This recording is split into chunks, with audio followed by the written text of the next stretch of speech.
Welcome to Bite Size Dental Marketing. Today I have Sudha Vetri. She's the founder and CEO of Subscribely. It's a subscription management technology, and it allows the white labeling of the in-house subscription plans. And, I am a huge fan of the in-house subscription plans as we transition a lot of our offices from PPO to fee-for-service. We think this is a very important tool to discuss with patients, to help finance things, to help get access to the quality of care. But I would love to hear about your journey and what led you to start Subscribely, and tell me a little bit about yourself. Thanks for having me in the podcast first. Of course. More than a CEO and a founder, I'm a lifelong consumer to begin with. And fortunately, before I could start with the subscription platform services, I was working for a bigger organization. All the time I was given insurance to begin with. So I didn't have the void of not having an insurance, and I had no idea about the gap in which the healthcare Mm. and the insurance that can potentially exist to begin with. So when I was exposed to that, and the consumer in me thought, I'm sitting in a chair talking to the provider, but my needs or the treatment that's going to be provided to me is determined by the insurance that I hold. Why is that? Every which way that you go and consume any other services in the market, as a consumer, you are able to pick and choose services what you want, and you are allowed to pay for the services, right? It's much more affordable. You can dictate the terms, you can negotiate the price, you can negotiate the frequency in which you want to get the services and things like that. Why not in healthcare? Mm. And that's the question what we started to discover. And then we said, we were exposed to the dental membership plan. And when I got exposed to that, what I understood is the problem is beyond dental. Entire healthcare as a whole has this void where there is one size fits all insurance given to everyone, and pretty much everyone has to abide by that. And there is no customization or personalization that happens. And people who cannot afford insurance are penalized even more, and they have been asked to pay more price, and there is no streamlining of services in that. As a result of which, we started the subscription company. Subscribely means subscribed. To bring in the consumerization in the healthcare is a whole motive and the concept behind the idea of starting this company. As you saw the need in the marketplace, tell me a little bit how you solve the need in dental. It's white labeled, but how do you determine what's in the plan, the price of the plan, the billing of the plan, things like this of these in-house dental plans? Okay, that's a great question. So generally, there are about different personas that come into a dental practice, right? If you're a pediatric dentistry, then you're seeing a lot of kids. If you have adult dentistry, then there are older people, and then there are people who have a healthy hygiene and a pediodontist and all of that.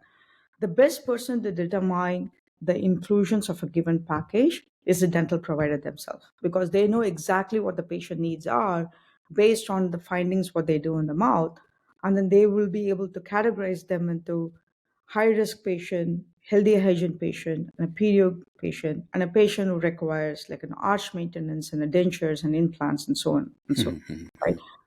So what we have done is we work with the practice and the provider, and then understand the underlying patient base to customize the package, because they are the one who are treating the patient. They know their patient very well, and they also know the forecast of what kind of patient they're looking to attract in the future. So we take that also into consideration while defining these packages, and that's how we go about planning the services. So you can have multiple packages, like a family package that, for a family of four, a perio package, someone who's interested in cosmetics, if they wanted to have sort of a multi-year plan. How do you interact with the office of, okay, so I have Eric standing in front of me, Eric signed up for our plan. Who bills Eric? How does the information pass? And you mentioned something on the pre-show that I have been thinking about since we started talking, is who owns the underlying data as well of it? And that's a great question. So again, like I said, there are three actors to this play. One is while signing up for the package, obviously the front desk person interacts with the patient, and then there is a dental provider and then the patient themselves. right? Mhm. So Eric shows up to a dental location. He says like, hey, this is my insurance. These are the things it covers. Or like probably Eric doesn't have an insurance, like, and he Right. has like, he walks into a dental clinic. So the front desk person can understand the needs of where you are, and like, probably they're having this conversation before you met with a hygienist, or after you went Mhm. and had the hygiene exam to begin with, right? So they exactly know what you need or services that you require for that given day, and then they can have a conversation with you to say, hey, like, these are the treatment plan that's given to you. This is how much the cash price is going to cost. However, if you sign up for this membership, this is how much you can save, and you can use a HSA card to pay for this membership. Then Mhm. and there, it makes it easy as a consumer. You're like, okay, it makes clear sense. Instead of me paying like $1,000, I can pay about like $300, save $700 in worth of procedures. That gives me X, Y, Z procedures, right? However, you are a patient who is walking into that practice, so the dental provider ultimately owns the data according to Mhm. HIPAA law, right? And as a patient, you reserve the right to your own data as well, because you are a patient and it's your data as well. So there are two major actors here, who's between the provider and the patient. They ultimately own the data, and it's their data to keep it and secure it. Mhm. Mhm. There could be a credit card processing machine. There could be a membership administrative company. These are all like a facilitator to enable the transaction. Ultimately, it's their responsibility to keep the data secured, but the data belongs to the provider and the patient. I see. Now, in the event that you get in, and I know there are some challenges with some other payment plans and in-house plans where they exit the contract and they lose the ability to understand the patient records. How do you negotiate that there in the event? And obviously you don't want anyone to leave, but if they do, how do you ensure the transition of services for that patient? When we started this company, our whole goal is to be integrated with the PMS system, right? Mhm. Because the doctor, even the front desk, the hygienist, everyone is so used to spending time with the EHR or the PMS system. Right. That's where the patient medical record lives, and that's where the patient record lives. Mhm. So, whatever transaction, what we do, we push that information, and then we pull the information to duplicate the services from the PMS itself. I see. So in the event, if a provider says, hey, look, like, it's been a fantastic journey, but we are moving to XYZ provider, this is the new system that we are going to use. It's our responsibility to one, tokenize the information and transfer it over to the other vendor, to a handshake between the provider and the other vendor. As I said, like, ultimately the provider is the key to the whole Mhm. thing, and the patient themselves owns the data.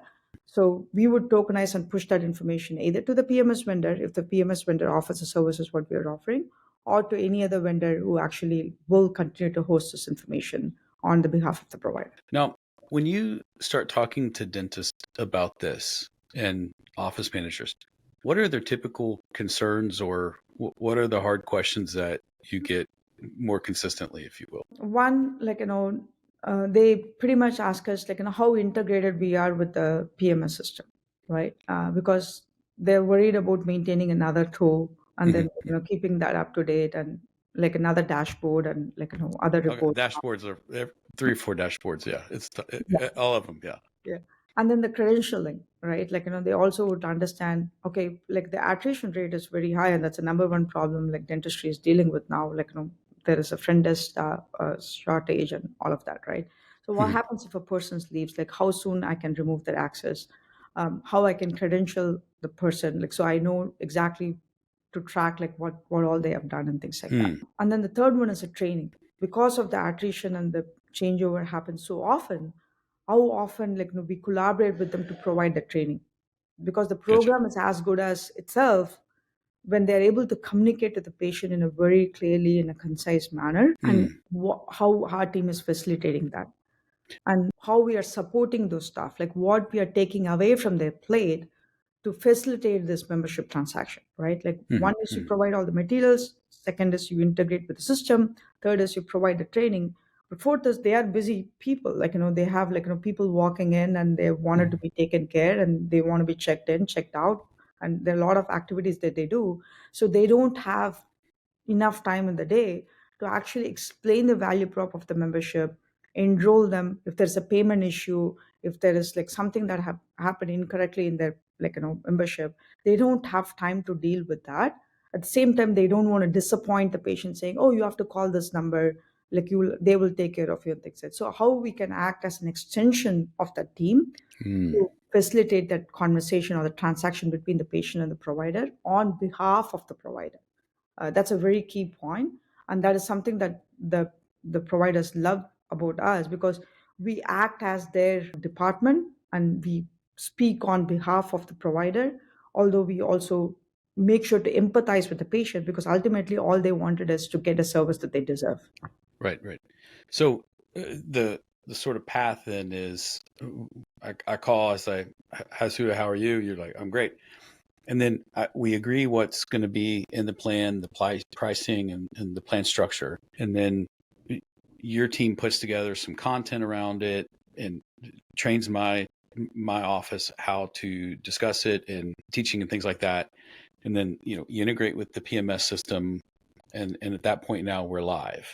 Yes. What are the common questions that consumers have about about it? Is it white labeled, so it's Eric's in-house dental plan, or do they know of Subscribely? Does the consumer know of Subscribely? And talk me through some common issues that a consumer may have. So it's completely white label unless they read the fine footprint and the disclosure, which is required by law that we have to disclose that we are the plan Mm-hmm. administrator. So it's completely white label. Okay. As a patient, they're calling in a white 1-800 number to understand what the plan has to offer. Oftentimes people treat this like a cobra, like where they sign up for the plan, a month or two later they end up getting a dental insurance, and then they're like, hey, I'm done using this membership plan, like I would like to get canceled and things like that. So Gotcha. Okay. oftentimes we have to explain the terms and conditions that comes along with the plan, because it's an annual contract that you're signing up. Mm. And like if you terminate in between, oftentimes the providers are very, very understanding of the patient, because the patient is not looking to leave the practice. It's just that they got a dental insurance in lieu of this membership. So we work with the provider to accommodate the patient changing needs. So that's another common question that we answer on their behalf. And then obviously, like there are questions around the fee schedule as such. Not everything is discounted. Like there are certain exclusions that apply. For example, if it's a dentist who does like arch maintenance, obviously it's a very expensive procedure. They don't want to be discounting that. Rather, they would do a payment plan for implementing an arch. There is a discount services for the arch maintenance, right? I see. So it's Mm-hmm. explaining the fee schedule, explaining the terms and conditions, and understanding the changing needs of the patient and acting on behalf of the provider is one of the common things that we work with the practice. Now, what does the consumer see on their credit card bill? So it'll be Eric Dental Plan. Oh, nice. Okay. Yeah. So from start to finish, the office gets to decide what's in the plan, the fee structure of the plan, what's discounted, what's not, and the consumer really just sees the offices, allowing them access to the Exactly. plan and things like that. Yeah. That's wonderful. The idea, I always like to use the analogy that we are the Goldman Sachs behind an Apple card, Apple credit card, but nobody knows it's a Goldman Sachs. It's an actual like underwriter, right? So Mhm. we are literally the Goldman Sachs behind the dental clinic. Like no, nobody knows it's us who is underwriting, us who is actually managing the plans and administer on the behalf, but it's all done under their name and their label. Earlier today, we talked about the DSO conference in Austin. Where are you at? How are you? Who are you talking to? Where are you meeting the dentist? Yeah. If I wanted to sign up, where do I go? Yeah, I mean, you can go to subscribely.com and book a demo. One of us will show up. Potentially, it's going to be me demoing the product and like signing up DSOs. I'm passionate about this. And then we also go to a lot of conferences. And our primary of meeting the doctors is referral. There are several like emerging groups who have Mm. gone live with us. They've experienced the technology, they've experienced our support and the value what we bring to the table. They've also seen an uptick in retention and the growth in the membership count. So then they start recommending to their fellow dentists saying, hey, you should check out this company if you're looking to offer dental membership plan and things like that. So it's purely has been a word of mouth. Like we haven't spent ton of marketing budget in in acquiring dentists, but Mm-hmm. thus far we are very satisfied because we are able to go through the referral mode. So we are a known devil, and then like we're able Right, to right. power our true power, and we're able to capitalize on that. On the pre-show, you were talking about dentists and contracts and Mhm. how they focus on the front end of how much it costs, not necessarily the entire life of the project. I think the same is true when you talk about in-house payment plans and discounting. And they're like, well, why would I give up 5% or 10% of my cosmetic production or something like that? And we found that people who are in in-house plans cancel significantly less appointments because the sunk cost fallacy of like, I'm paying for this, I need to go. The other one is the treatment acceptance was significantly higher. And I'm sure you get into some correlation and causation of the people who are likely to buy a plan, prioritize their health care, so they're likely to listen to the dentist. But at a higher rate, they are accepting treatment, and they're accepting larger treatment is the other thing. People that are in plans typically accept more significant treatment than not. And I don't know why a dentist doesn't have an in-house plan in 2023, given the state of the union around dental insurance, around the economy. I think in a inflationary or recessive based economy that consumers are more cognizant of money going out. And I think in 2023, I don't know why an office wouldn't have an in-house dental plan, especially being white labeled and you can customize it the way you want. I think it's a huge tool in their toolbox to get treatment Yeah. presented and accepted. Yeah. Exactly. Well, like ultimately, what you're trying to build is a patient loyalty, right? Mm-hmm. So when you're building a patient loyalty, that's number one key or the root cause of the practice being successful. Like if you have a loyal patient, then they're going to come to you no matter what, Mm-hmm. and they're going to build that trust with the dentist to understand, okay, whatever the dentist is proposing to me, it's in good goodness of me, right? Like they're Right. keeping my health into the center of the core need, and they're suggesting programs that would improve my overall health and overall. The point number two is when you're building this patient loyalty, by launching the membership, you're also building a recurring revenue factor, right? Like, think of it like, what does Netflix does? Mm-hmm. When they like announce a quarterly result, they not only say like, how much the profit margin they achieved and all of that. The common thing that they actually report on is the user growth, like, saying like, these how many new users signed up, and as a result of which their company grew, right? Right. So if you're able to report the same thing for your investors and whatever the value add that is adding to EBITDA, that's pretty much like, it's yours to keep because these patients have signed up your membership that is going to create a recurring revenue base no matter like, what happens, right? And the third one is like also to pay attention to the recurring revenue base and the user base and the patient loyalty that you're getting. It Mm-hmm. should retain with the practice no matter which vendor you choose to operate with. Right. These are the core pillars that they have to work towards, and if they're able to focus on all of this, then they are building a very successful practice which is independent of like any insurance like income or revenue standard that they can define, and it's going to be definitely foolproof and like recession proof to begin with, because like when the COVID happened, it was a $28 billion loss. Like all DSOs have to furlough all the staff, but it's not that we stopped paying insurance premium during that time. That's right. Yeah. So we kept paying insurance premium, but the insurance premium never went anywhere. And ultimately, the dentist suffered loss. Imagine if all those insurance premium, what we paid, was given to all those DSOs or the practice where I was going to, then the dentist economy would never got affected to begin with, right? Mm-hmm. So that's the model that we are, or the problem we are looking to solve by launching an in-house membership plan.